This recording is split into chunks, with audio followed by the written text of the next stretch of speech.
Halo, semangat pagi. Nah, setelah kemarin Ibu membahas produksi massal mengenai materi pokok yang pertama yaitu hakikat dan konsep produksi massal, serta materi pokok yang kedua perencanaan produksi massal. Di video part 2 ini Ibu akan membahas materi pokok yang ketiga yaitu metode peramalan dalam perencanaan produksi massal. Lalu materi pokok yang keempat, indikator keberhasilan tahapan produksi massal, serta materi pokok yang kelima yaitu proses produksi massal. Baik, langsung saja kita lanjutkan ke materi pokok yang ketiga yaitu metode peramalan dalam perencanaan produksi. Yang pertama ada pengertian peramalan.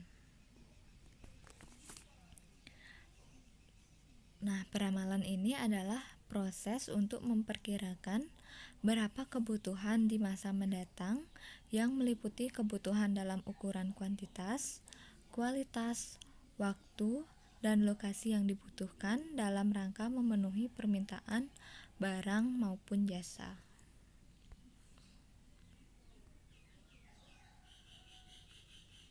Lalu klasifikasi peramalan dibagi menjadi 3. Yang pertama, peramalan jangka panjang. Ini umumnya 2-10 tahun. Peramalan ini digunakan untuk perencanaan produk dan perencanaan sumber daya. Lalu klasifikasi yang kedua yaitu peramalan jangka menengah. Umumnya 1-24 bulan. Peramalan ini lebih khusus dibandingkan peramalan jangka panjang. Biasanya digunakan untuk menentukan aliran kas, perencanaan produksi, dan penentuan anggaran. Klasifikasi yang ketiga yaitu peramalan jangka pendek. Umumnya 1-5 minggu. Nah, peramalan ini digunakan untuk mengambil keputusan dalam hal perlu tidaknya lembur, penjadwalan kerja, dan keputusan kontrol jangka pendek lainnya.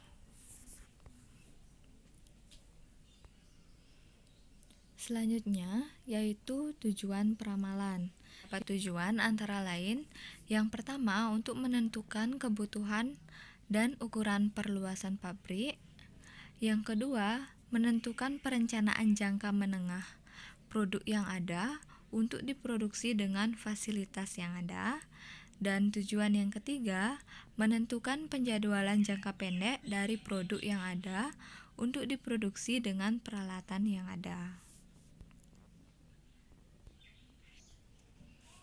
Selanjutnya yaitu karakteristik peramalan yang baik.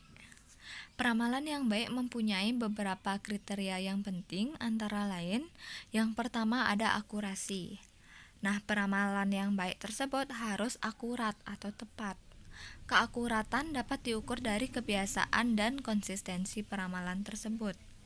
Hasil peramalan sebaiknya tidak terlalu tinggi atau terlalu rendah dibandingkan dengan kenyataan yang sebenarnya.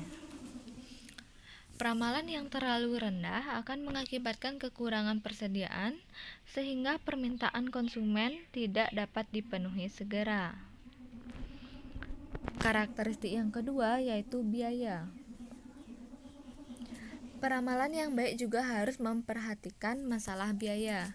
Biasanya, biaya yang diperlukan dalam pembuatan suatu peramalan bergantung kepada jumlah item yang diramalkan, lamanya periode peramalan, dan metode peramalan yang dipakai. Ketiga faktor pemicu biaya tersebut akan mempengaruhi berapa banyak data yang dibutuhkan, bagaimana pengolahan datanya, yaitu secara manual atau komputerisasi, bagaimana penyimpanan datanya, dan siapa tenaga ahli yang diperbantukan. Karakteristik yang ketiga yaitu kemudahan.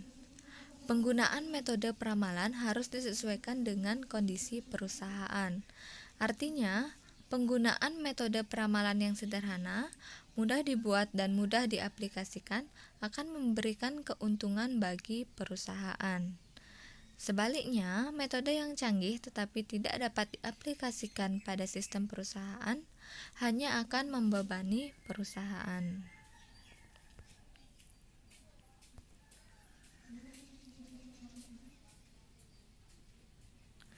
Selanjutnya, metode peramalan.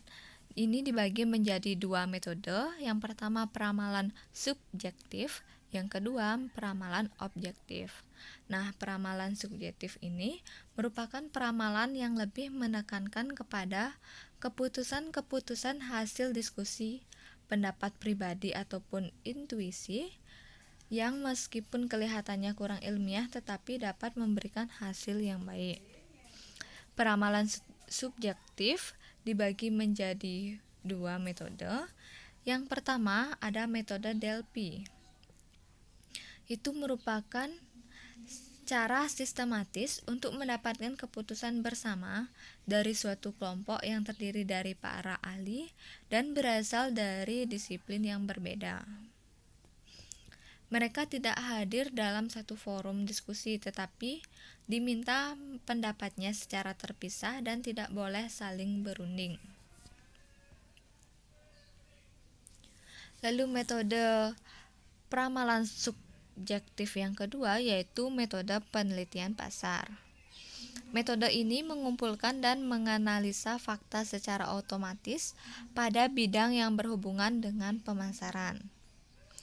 Salah satu teknik utama dalam penelitian pasar adalah dengan survei konsumen.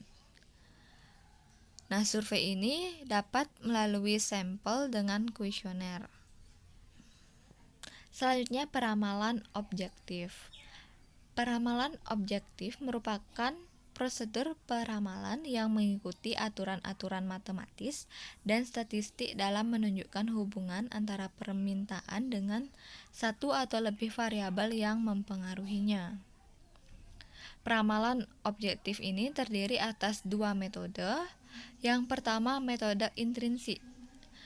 Metode intrinsik ini lebih cocok digunakan dalam peramalan jangka pendek pada kegiatan produksi. Metode ini kurang memerhatikan faktor eksternal yang dapat mempengaruhi permintaan pasar.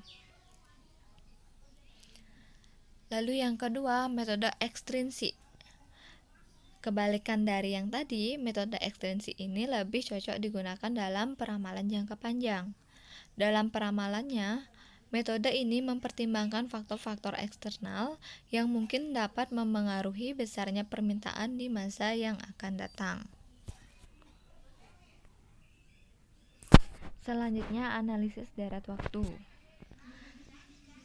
Analisis deret waktu ini sangat tepat dipakai untuk meramalkan permintaan yang pola permintaan di masa lalunya cukup konsisten dalam periode waktu yang lama, sehingga diharapkan pola tersebut masih akan tetap berlanjut.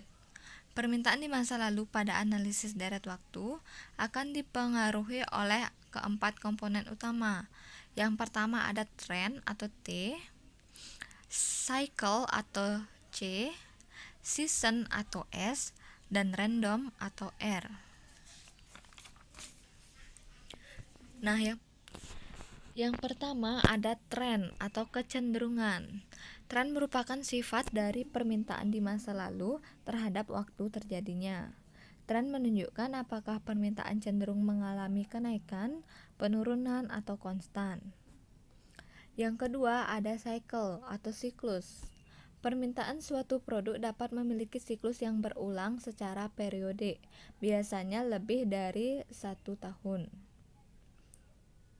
Lalu yang ketiga ada season atau pola musiman. Fluktuasi permintaan suatu produk dapat naik turun di sekitar garis tren dan biasanya berulang setiap tahun.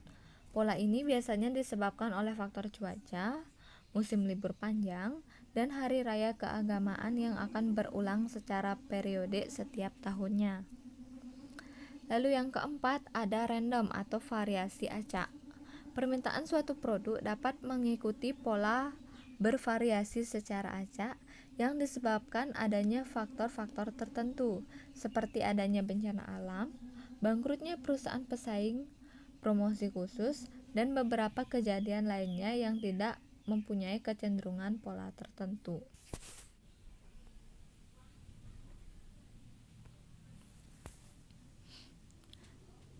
Materi pokok yang keempat yaitu indikator keberhasilan tahapan produksi massal. Nah, dalam keberhasilan tahapan produksi massal ada beberapa indikator. Yang pertama, keberhasilan manajemen produksi. Pengukuran keberhasilan manajemen produksi meliputi hal-hal. Yang pertama ada produktivitas. Produktivitas menyangkut hubungan antara keluaran atau output dengan masukan atau input yang digunakan untuk menghasilkan output tersebut, yang ditulis dengan rumus keluaran atau output dibagi dengan masukan atau input. Produktivitas juga diartikan sebagai tingkat efisiensi dalam memproduksi barang-barang atau jasa-jasa. Produktivitas mengutamakan cara pemanfaatan secara baik terhadap sumber-sumber dalam memproduksi barang-barang tersebut. Dengan kata lain, produktivitas mengandung pengertian perbandingan antara hasil yang dicapai atau output dengan keseluruhan sumber daya yang digunakan atau input. Produktivitas mengacu pada peningkatan proses produksi. Lalu yang kedua ada kapasitas. Kapasitas dapat diartikan sebagai jumlah maksimum output yang dapat diproduksi atau dihasilkan dalam satuan waktu tertentu. Kapasitas produksi berhubungan dengan biaya yang harus dikeluarkan oleh perusahaan untuk menentukan jumlah produk yang dapat dihasilkan. Apabila produksi tinggi, maka biaya tetap yang dikeluarkan juga besar. Yang ketiga ada kecepatan pengiriman. Pengukuran keberhasilan manajemen produksi juga dilihat dari kelancaran pengiriman produk. Kecepatan pengiriman produk yaitu kelancaran pengiriman produk hasil kegiatan produksi kepada lini pemasaran yang dilanjutkan ke semua retailer, agen, distributor produk. Semakin cepat arus pengiriman barang dari lini produksi ke lini pemasaran, maka menunjukkan semakin baik jalannya kegiatan produksi. Yang keempat yaitu kualitas produk. Indikator keberhasilan produksi massal yang paling utama yaitu kualitas produk yang dihasilkan sebagai output dari produksi. Kualitas produk hasil kegiatan produksi dapat dijaga agar selalu sesuai dengan keinginan dan kebutuhan konsumen melalui sebuah prosedur operasi standar yang dikenal dengan Satuan Operasional Prosedur atau SOP. Yang kelima, kecepatan proses. Kecepatan proses produksi merupakan salah satu indikator dari keberhasilan produksi massal. Kegiatan produksi massal menekankan pada kecepatan pekerjaan dalam menghasilkan produk dengan tujuan mengurangi biaya produksi, sehingga produk yang dihasilkan dapat memiliki harga murah. Yang keenam adalah fleksibilitas. Artinya, perusahaan tersebut memiliki kemampuan untuk memproduksi bermacam-macam produk tanpa perlu adanya penambahan pada peralatan-peralatan maupun pada sumber daya lainnya.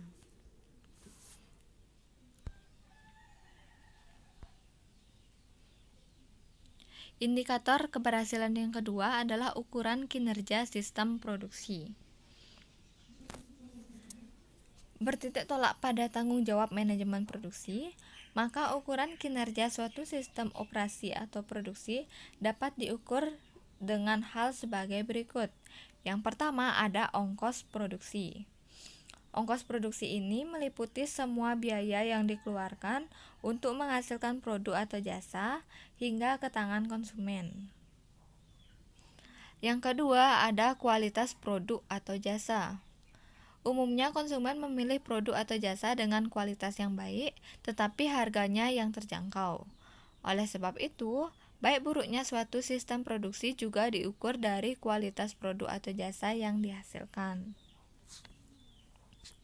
Yang ketiga, yaitu tingkat pelayanan.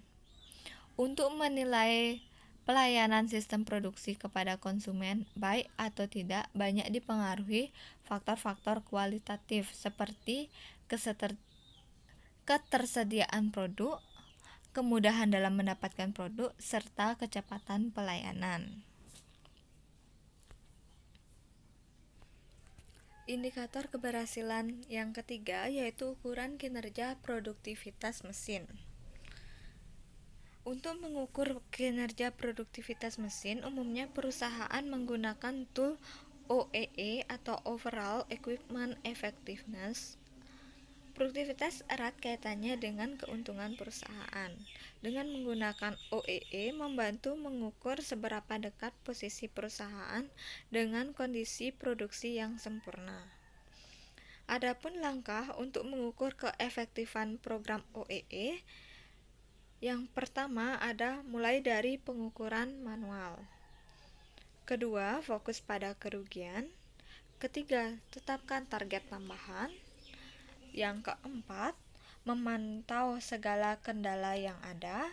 Dan yang kelima, hati-hati dalam membuat perbandingan. Dalam proses produksi massal ini, yang pertama ada pengertian proses produksi. Nah, proses produksi dibagi menjadi dua kata. Yang pertama ada kata proses, yaitu cara, metode, ataupun teknik bagaimana suatu kegiatan dilaksanakan. Yang kedua ada kata produksi, yaitu kegiatan untuk menciptakan atau menambah nilai guna barang atau jasa. Sehingga proses produksi dapat didefinisikan sebagai suatu cara, metode, atau teknik menambah kegunaan suatu barang dan jasa dengan menggunakan faktor produksi yang ada seperti tenaga kerja, mesin, bahan baku agar lebih bermanfaat bagi kebutuhan manusia. Jenis-jenis proses produksi dibagi menjadi 4. Jenis proses produksi yang pertama berdasarkan wujud proses produksi. Ini dibagi menjadi 5 bagian. Yang pertama, proses produksi kimiawi, yaitu proses produksi yang menitikberatkan pada adanya proses analisa serta senyawa kimia. Contohnya proses produksi obat-obatan. Yang kedua, proses produksi perubahan bentuk. Proses produksi ini menitikberatkan pada perubahan masukan menjadi keluaran sehingga didapatkan penambahan manfaat dari barang tersebut. Contohnya, perusahaan mebel. Yang ketiga, proses produksi assembling. Proses ini menitikberatkan pada proses penggabungan dari komponen-komponen produk pada perusahaan yang bersangkutan atau membeli komponen produk yang dibeli dari perusahaan lain. Contohnya perusahaan yang bergerak di bidang elektronik maupun perakitan mobil. Berdasarkan wujud proses produksi yang keempat yaitu proses produksi transportasi.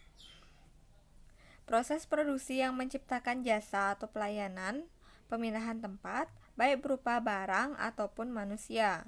Dengan adanya pemindahan tempat tersebut, maka barang atau manusia yang bersangkutan akan mempunyai kegunaan atau merasakan adanya tambahan manfaat. Contohnya seperti perusahaan transportasi, kereta api, kapal terbang, serta angkutan lainnya.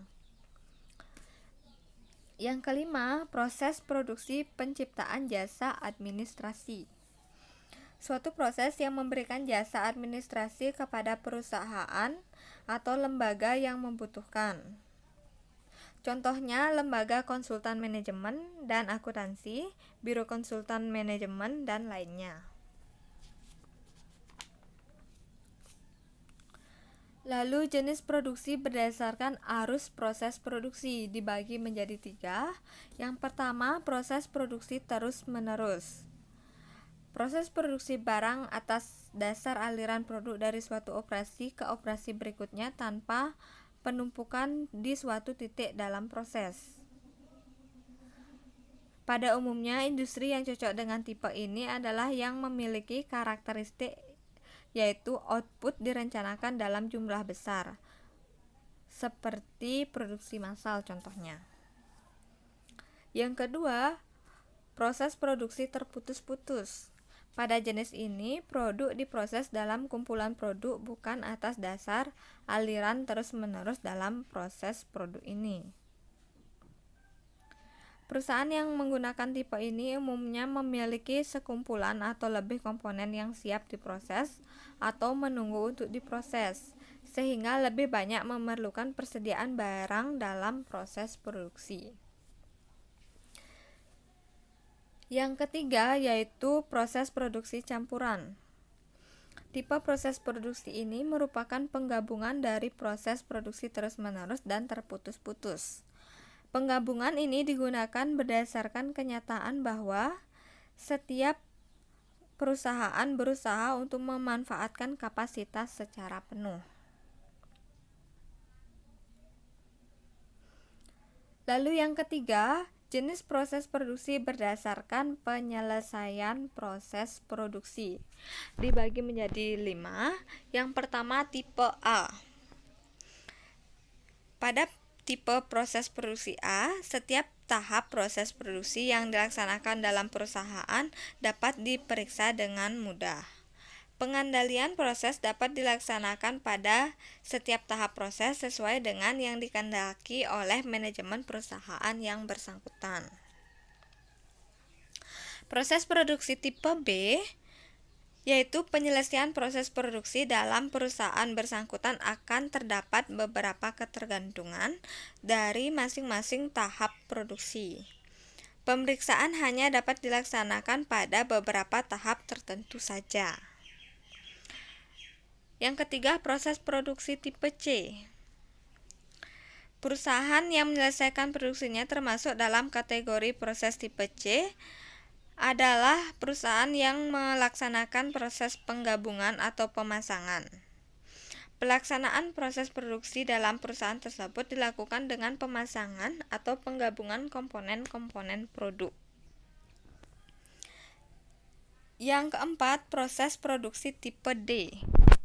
Nah, proses produksi dilaksanakan dengan menggunakan mesin dan peralatan produksi otomatis. Mesin dan peralatan produksi yang dipergunakan dalam perusahaan tersebut dilengkapi dengan beberapa khusus untuk melaksanakan pengendalian proses produksi dalam perusahaan yang bersangkutan. Yang kelima, proses produksi tipe E. Tipe E merupakan proses produksi dari perusahaan dagang dan jasa.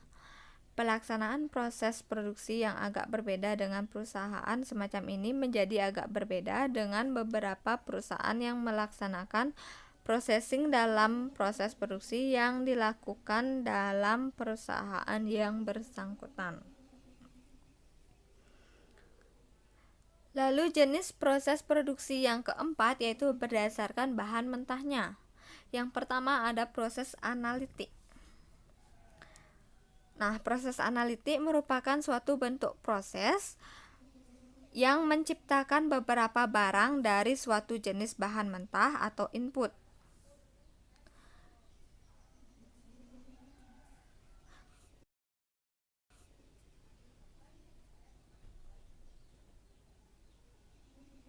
Pada umumnya, proses ini berlaku terhadap suatu barang yang dihasilkan oleh sektor-sektor primer terutama pertanian dan pertambangan menjadi beberapa barang setengah jadi atau barang jadi. Contohnya, produksi minyak mentah diproses menjadi pelumas, bensin, solar, dan minyak lampu. Jadi dalam proses analitik ini dia menciptakan beberapa jenis barang dari satu bahan pokok saja. Yang kedua, proses sintetik. Ini kebalikannya, yaitu menggabungkan beberapa input bahan mentah menjadi satu barang jadi. Contohnya seperti sepatu.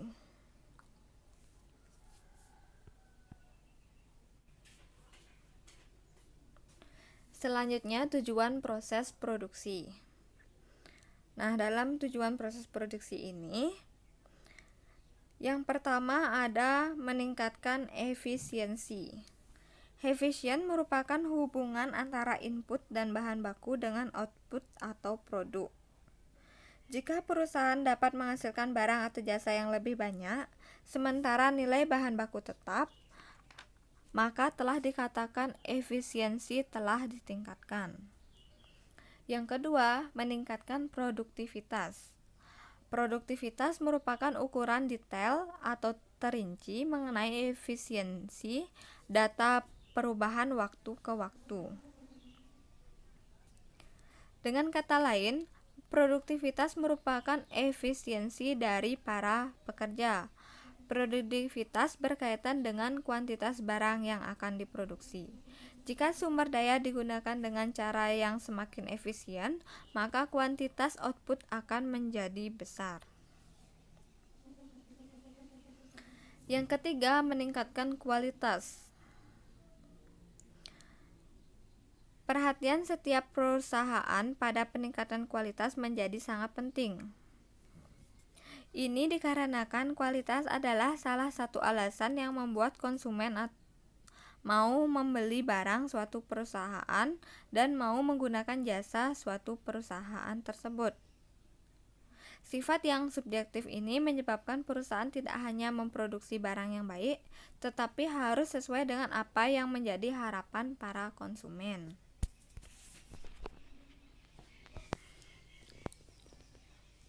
Selanjutnya yaitu tahapan proses produksi.